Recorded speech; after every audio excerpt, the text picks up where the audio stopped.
बिस्मिल्लाहिर्रहमानिर्रहीम।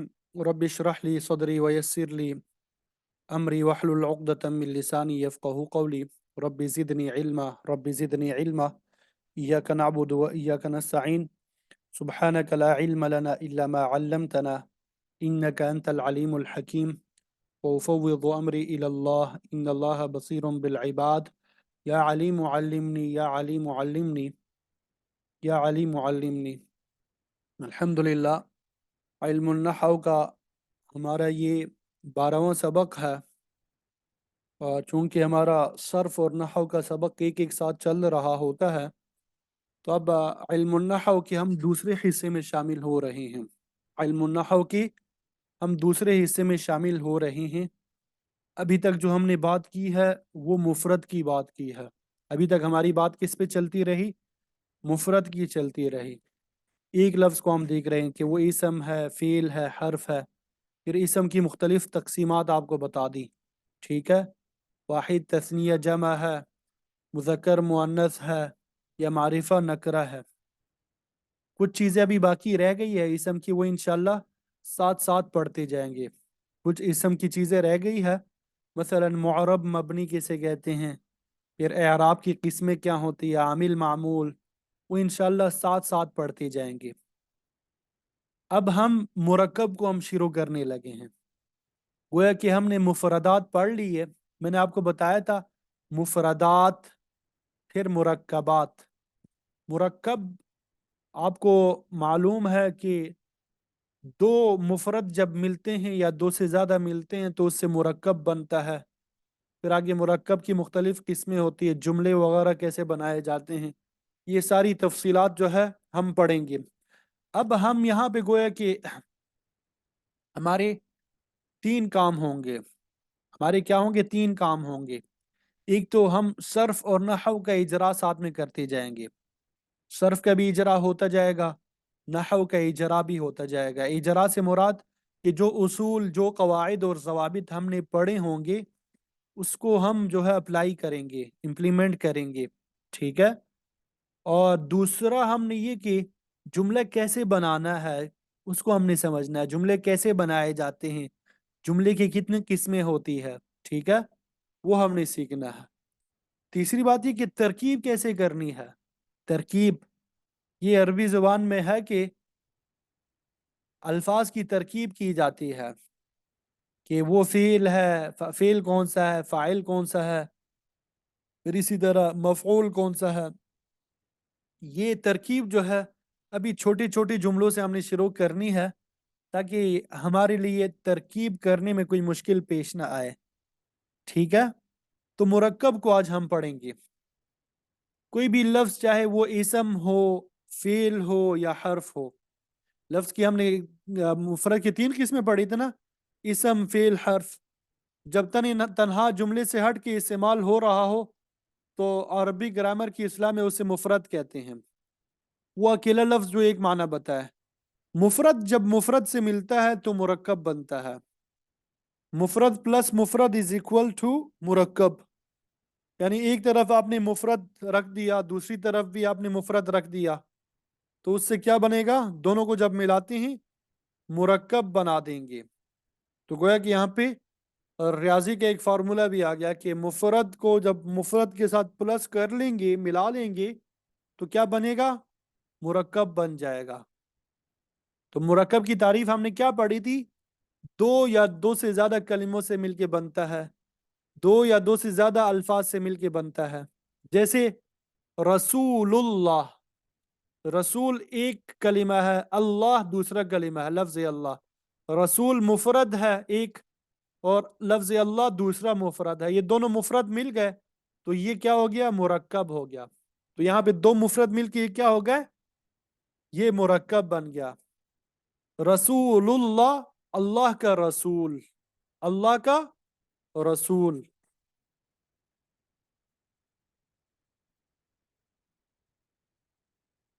आवाज आ रही है?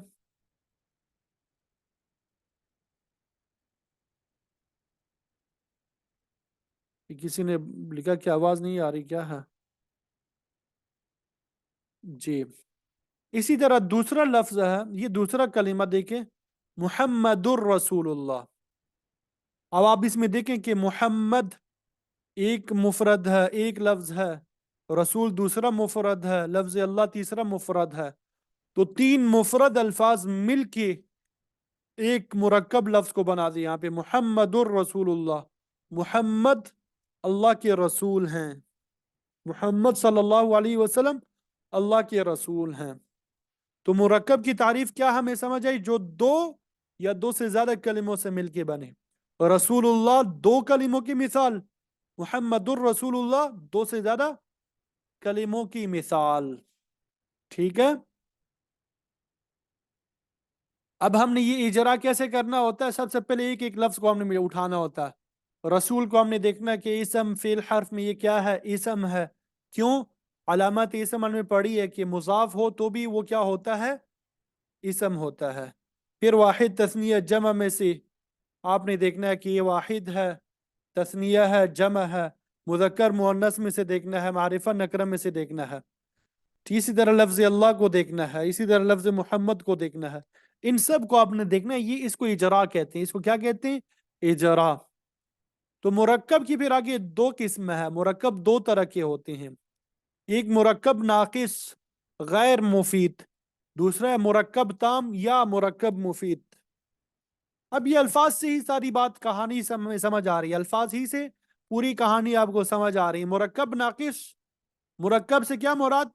कि जो दो अल्फाज होंगे या दो से ज्यादा अल्फाज होंगे। नाकिस यानी उनमें नुकसान होगा, कमी होगी। नाकिस नुकसान से, उनमें कोई कमी होगी कि वो दो अल्फाज तो होंगे, तीन अल्फाज होंगे या तीन से ज्यादा अल्फाज होंगे, लेकिन उनमें क्या होगी? नुकसान होगा, कमी होगी। गैर मुफीद यानी मुरक्कब गैर मुफीद, उसका कोई फायदा नहीं होगा। दो तीन अल्फाज आपस में मिलके भी कोई फायदा नहीं हो रहा होगा उसका। मुरक्कब ताम, ताम का माना होता है मुकम्मल, पूरा। तो मुरक्कब ताम कि दो अल्फाज होंगे उसमें, लेकिन वो दोनों अल्फाज मुकम्मल होंगे, यानी बात पूरी होगी उसमें। मुरक्कब मुफीद मतलब कोई फायदा वगैरह दे रहे होंगे, वो दो अल्फाज या तीन अल्फाज से मिलके कोई फायदा पहुंचा रहे होंगे। ये तो वैसे ही लफ्जी एतबार से मैंने आपको कुछ बात बता दी। अब वाजे जो तारीफ इसकी है मुरक्कब नाकिस की या मुरक्कब गैर मुफीद की। मुरक्कब नाकिस दो या दो से ज्यादा अल्फाज का ऐसा मुरक्कब है जिससे बात पूरी ना हो, मुरक्कब नाकिस कहलाता है। जैसे अच्छा लड़का, अब उर्दू में हम इस्तेमाल करते हैं अच्छा लड़का। अच्छा मुफरद है, लड़का मुफरद है, दोनों मिलके मुरक्कब बने। अच्छा लड़का मुरक्कब नाकिस है। अच्छे लड़के को क्या हो गया? वो जिंदा है, मर गया है, भाग गया है, पोजीशन हासिल की, क्या हमें कोई फायदा नहीं पहुंच रहा, बात नामुकम्मल है। तो ठीक है, इसको मुरक्कब नाकिस कहते हैं। लड़के की किताब, अब ये भी मुरक्कब है। अब लड़के की किताब को क्या हो गया? गुम हो गई, खराब हो गई, कहाँ चली गई, कोई मालूम नहीं है। तो ये भी बात नामुकम्मल है, तो इसको मुरक्कब नाकिस कहते हैं। ये किताब, ये किताब की तरफ इशारा किया, ये किताब। अब ये किताब क्या है? ये फायदेमंद है, नुकसानदेह है, मुश्किल है, आसान है, कोई बात हमें मालूम नहीं हो रही। तो ये भी क्या है? मुरक्कब है, लेकिन मुरक्कब नाकिस है। किताब, किताब में, किताब है और में दो अल्फाज तो है, लेकिन कोई फायदा ही नहीं, किताब में क्या है? ठीक है। तो इसको मुरक्कब नाकिस कहते हैं। मुरक्कब नाकिस क्या? ऐसा मुरक्कब जिससे कोई फायदा ना हो, जिससे बात पूरी समझ में ना आ रही हो। और इसको मुरक्कब नाकिस भी कहते हैं, मुरक्कब गैर मुफीद की भी कहते हैं। इसकी हम किस्में पढ़ेंगे कि कौन कौन सी किस्म है, ये बाद में हम पढ़ेंगे। ठीक है। बेमाना नहीं कह सकते, माना तो होगा। अब ये अच्छा लड़का, माना तो है इसमें, लड़के की किताब माना तो है, ये किताब, किताब में, लेकिन इस माना का फायदा नहीं हो रहा हमें। इस माने का फायदा नहीं हो रहा, कोई हुक्म नहीं मालूम हो रहा कि क्या हो गया। जब ये मुरक्कब ताम पढ़ लेंगे तो इंशाल्लाह ये मजीद वाजे हो जाएगा। मुरक्कब ताम दो या दो से जायद अल्फाज का ऐसा मुरक्कब जिससे बात पूरी हो, मुरक्कब ताम कहलाता है। जैसे किताब पकड़, उर्दू में बोलते हैं किताब पकड़। اب بات کیا ہو گئی؟ آپ کو معلوم ہو رہا ہے کہ بھائی مجھے حکم دیا جا رہا ہے کہ یہ کتاب پکڑ لو، لڑکا نیک ہے، یعنی وہ لڑکا کیا ہے؟ نیک ہے۔ اب ہم معلوم ہو رہا ہے کہ وہ جو لڑکا ہے جس کی ہم بات کر رہے ہیں وہ کیا ہے؟ نیک ہے۔ یہ قلم ہے، یہ قلم ہے، یعنی میرے سامنے جو چیز پڑی ہے یہ قلم ہے، کوئی اور چیز نہیں ہے۔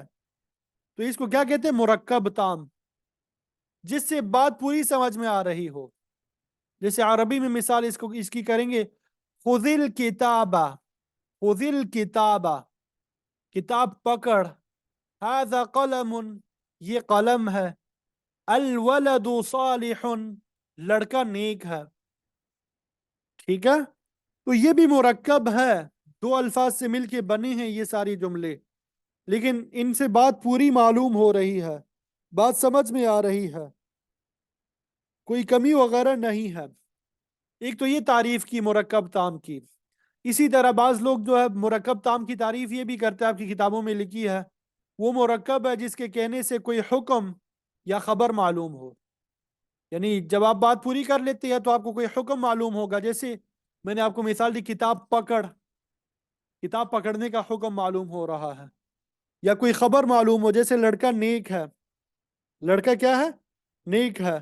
اب اس کے بارے میں خبر معلوم ہو رہی کہ وہ نیک ہے، یہ قلم ہے، یہ بھی ایک خبر معلوم ہو رہی ہے۔ وہ مرکب جس کے کہنے سے کوئی حکم یا خبر معلوم ہو یا بات پوری سمجھ میں آ جائے، یہ بھی تعریف کی گئی ہے۔ ایک تعریف یہ بھی ہے، علم النحو میں آپ نے پڑھی ہوگی، وہ مرکب ہے کہ جب متکلم بات کر کے چپ ہو جائے، بولنے والا بات کر کے چپ ہو جائے، سامع یعنی سننے والے کو، تو سامع کو کسی واقعے کی خبر یا کسی چیز کی طلب معلوم ہو، کسی واقعے کی خبر یا کسی چیز کی طلب معلوم ہو۔ مفہوم اور معنی ایک ہی ہے، مفہوم اور معنی کیا ہے؟ ایک ہی ہے، لیکن الفاظ یہاں پہ تعبیر مختلف ہے۔ تین مختلف تعبیرات سے میں نے آپ کو یہ بات بتا دی۔ مثال یہاں پہ قرآن مجید سے، وَقُلْ جَاءَ الْحَقُّ وَزَهَقَ الْبَاطِلُ، اور آپ کہہ دیجئے حق آ گیا اور باطل چلا گیا۔ جاء الحق وزهق الباطل، اب یہ ایک مرکب ہے، یہ پورا ایک کیا ہے؟ مرکب ہے۔ اس مرکب سے ہمیں ایک خبر معلوم ہو گئی، حق کے آنے اور باطل کے جانے کی خبر معلوم ہو گئی، کہ حق آ گیا اور باطل چلا گیا، بات پوری ہو گئی نا یہاں پہ۔ اسی طرح اذهب بکتابی، میری کتاب لے کے چلو، میری کتاب لے کے چلو، اس مرکب سے کتاب لے جانے کی طلب معلوم ہوئی ہے، یعنی حکم دیا جا رہا ہے، حکم معلوم ہوا کہ کتاب لے کے چلو۔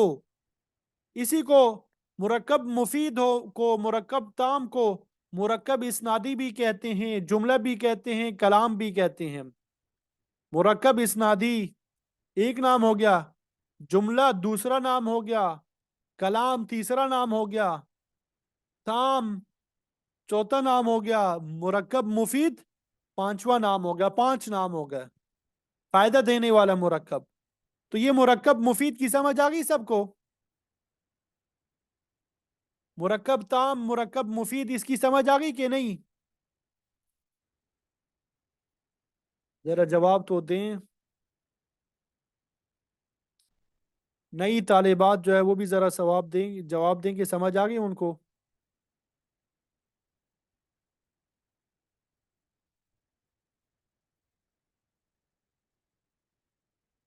جی ٹھیک ہے۔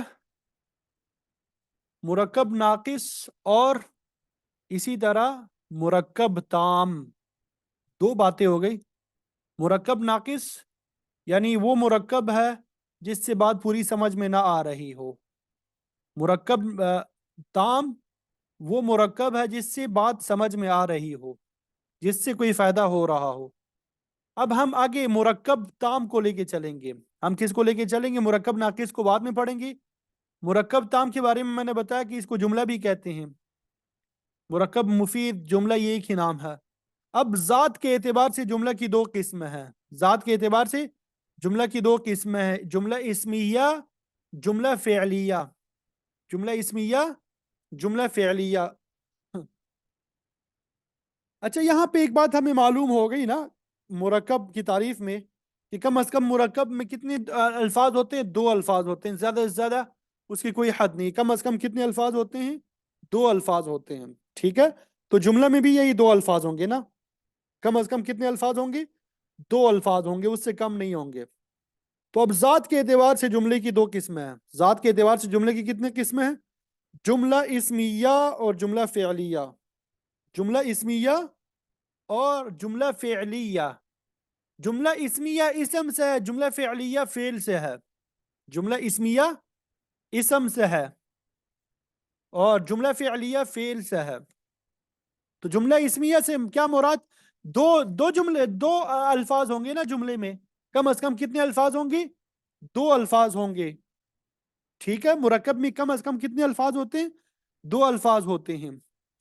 تو جملہ اسمیہ وہ جملہ ہے جس کا پہلا حصہ اسم ہو. 2 الفاظ جو ہوں گے ان میں سے جو پہلا حصہ ہوگا، پہلا لفظ ہوگا، پہلا حصہ جو ہوگا وہ اسم ہوگا. ٹھیک ہے، اور جملہ اسمیہ کے پہلے حصے کے لیے ایک الگ سے نام بھی ہے، مبتدا. جملہ اسمیہ کا پہلا حصہ جو ہوتا ہے وہ اسم ہوتا ہے. ٹھیک ہے، اور اس کا ایک نام بھی ہے مبتدا. مبتدا یعنی اس سے ابتدا کی جا رہی ہے. اور دوسرے حصے کو خبر کہتے ہیں. دوسرے حصے کو کیا کہتے ہیں؟ خبر کہتے ہیں.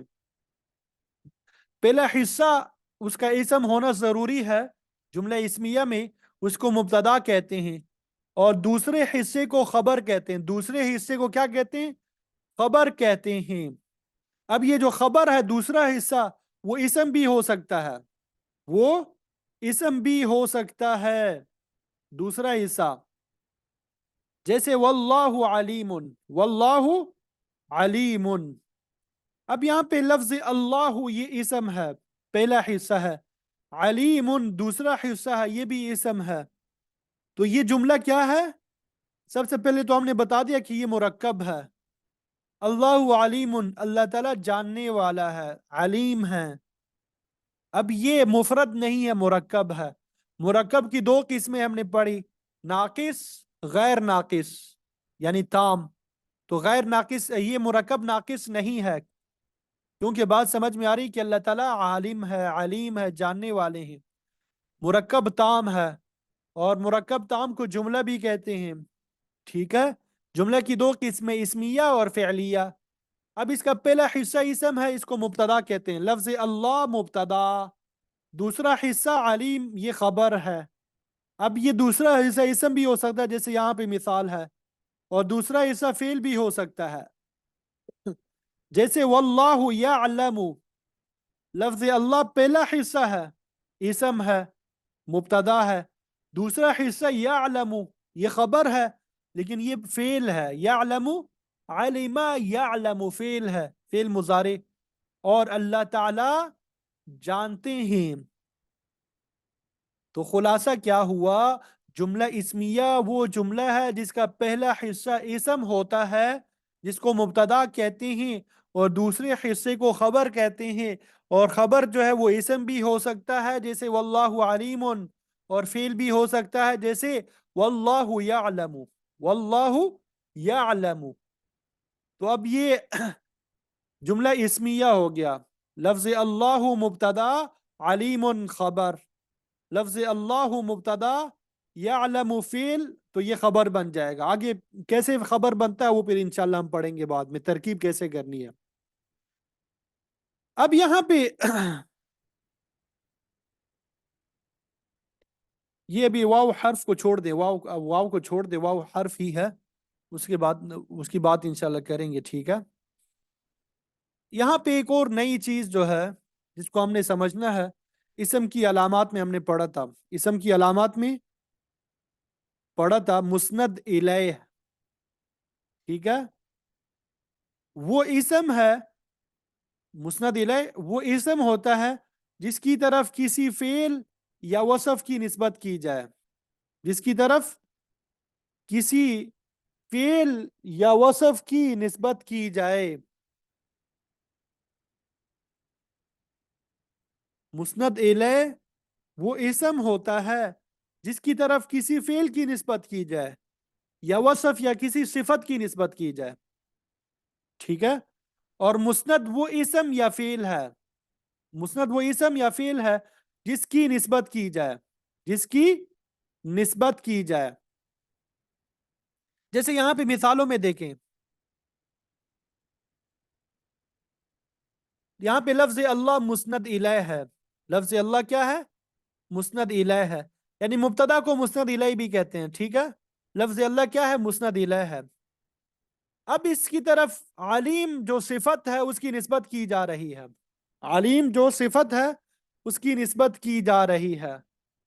واللہ یعلم، یہاں پہ لفظ اللہ اسم ہے، اس کی طرف یعلم فعل کی نسبت کی جا رہی ہے.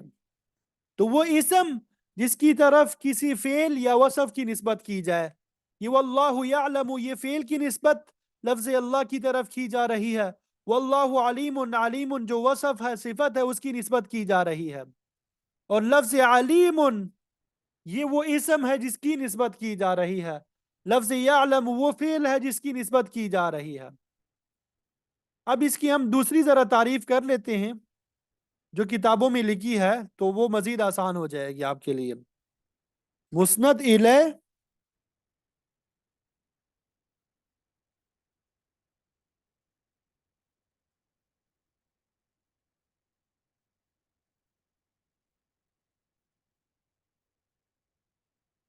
جس کی طرف نسبت ہوتی ہے، جس کی طرف نسبت ہوتی ہے. مسند الیہ کی تعریف کیا ہے؟ جس کی طرف نسبت ہوتی ہے.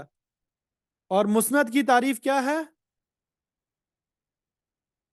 جس کی نسبت ہوتی ہے، جس کی نسبت ہوتی ہے. جس کی طرف نسبت ہوتی ہے وہ مسند الیہ، جس کی نسبت ہوتی ہے اس کو مسند کہتے ہیں. ٹھیک ہے، جس کی طرف نسبت ہوتی ہے وہ مسند الیہ، جس کی نسبت ہوتی ہے وہ مسند. اب دیکھیے واللہ علیم، اللہ کی طرف علم کی نسبت کی جا رہی ہے، تو لفظ اللہ مسند الیہ. علیم کی نسبت کی جا رہی ہے، علیم کی نسبت کی جا رہی ہے، تو علیم جو ہے یہ مسند ہے. علیم کیا ہے؟ مسند ہے. واللہ یعلم، یہاں پہ علم کی نسبت اللہ کی طرف کی جا رہی ہے. اللہ یہ مسند الیہ، اس کی طرف نسبت ہو رہی ہے. علم کی نسبت ہو رہی ہے، اس کو مسند کہیں گے. اس کو ہم کیا کہتے ہیں؟ مسند کہتے ہیں. تو بہرحال مسند وہ اسم ہے جس کی طرف کسی فعل یا وصف کی نسبت کی جائے. ٹھیک ہے، ایک اور مثال ہم آپ کو دیتے ہیں تاکہ مزید کلیئر ہو جائے. ٹھیک ہے، زید قائم، زید قائم، زید کڑا ہے. زید اس کی ترجمہ کیا ہے؟ زید کڑا ہے. اب یہاں پہ زید ایک اسم ہے، قائم دوسرا اسم ہے. اب کڑے ہونے کی نسبت کس کی طرف ہے؟ زید کی طرف. کڑے ہونے کی نسبت کس کی طرف ہے؟ زید کی طرف. تو زید کی طرف نسبت ہو رہی ہے، تو زید جو ہے مسند الیہ ہوا. کڑا ہونا، قائم ہونا، اس کی نسبت کی جا رہی ہے. ٹھیک ہے، تو یہ مسند ہے، یہ مسند ہے. اسی طرح دوسری مثال اس کی دیکھ لیتے ہیں. ذهب احمد، احمد چلا گیا. ذهب احمد، احمد چلا گیا. اب یہاں پہ آپ دیکھیں احمد کی طرف جانے کی نسبت ہو رہی ہے. احمد کی طرف کس کی نسبت ہو رہی ہے؟ جانے کی. تو جس کی طرف نسبت ہوتی ہے ہم نے وہ کیا کہا کہ وہ کیا ہوتی ہے؟ مسند الیہ. جس کی نسبت ہوتی ہے وہ مسند. احمد کی طرف جانے کی نسبت تو احمد مسند الیہ. ذہب جانے کی نسبت ہو رہی ہے تو ذہب مسند ہے. ذہب کیا ہے؟ مسند ہے. تو خلاصہ یہ ہوا کہ وہ اسم جس کی طرف کسی فعل یا وصف کی نسبت کی جائے اسے مسند الیہ کہتے ہیں، اور وہ اسم یا فعل جس کی نسبت کی جائے اسے مسند کہتے ہیں. تو اسم جو ہے یہ مسند بھی ہوتا ہے، اسم جو ہے مسند بھی بن سکتا ہے. कि इसकी निस्बत की जाती है, और मुस्नद इलैह भी बनता है, यानी इसकी तरफ निस्बत की जाती है। फेल जो है सिर्फ मुस्नद होता है, मुस्नद इलैह नहीं होता। हर्फ ना मुस्नद होता है ना मुस्नद इलैह होता है। तो ये कुछ तारीफात है, आप याद कर लीजिएगा। कल इंशाल्लाह इसको मजीद वाजे कर देंगे, ठीक है। कल इसकी मजीद प्रैक्टिस करेंगे तो इंशाल्लाह बात मजीद क्लियर हो जाएगी। अभी तारीफ आप याद कर लीजिएगा। जुमला फ़िअलिया जिसका पहला हिस्सा फेल हो और दूसरा फाइल होता है। पहला हिस्सा क्या होता है? फेल, और दूसरा हिस्सा फाइल। तो जुमला फेलिया के बारे में इंशाल्लाह कल तफसीलात पढ़ेंगे, ठीक है।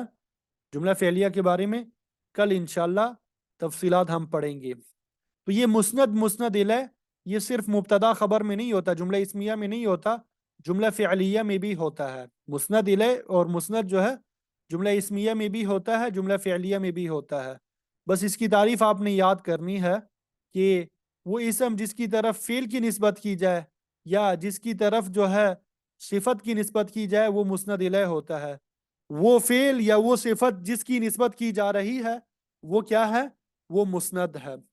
मुस्नद जो है ये फेल की अलामत है, और मुस्नद इलैह इसम की अलामत है। यानी इसम जो है वो मुस्नद इलैह भी बनता है और मुस्नद भी बनता है। फेल जो है सिर्फ मुस्नद बनता है, हर्फ ना मुस्नद बनता है ना मुस्नद इलैह बनता है।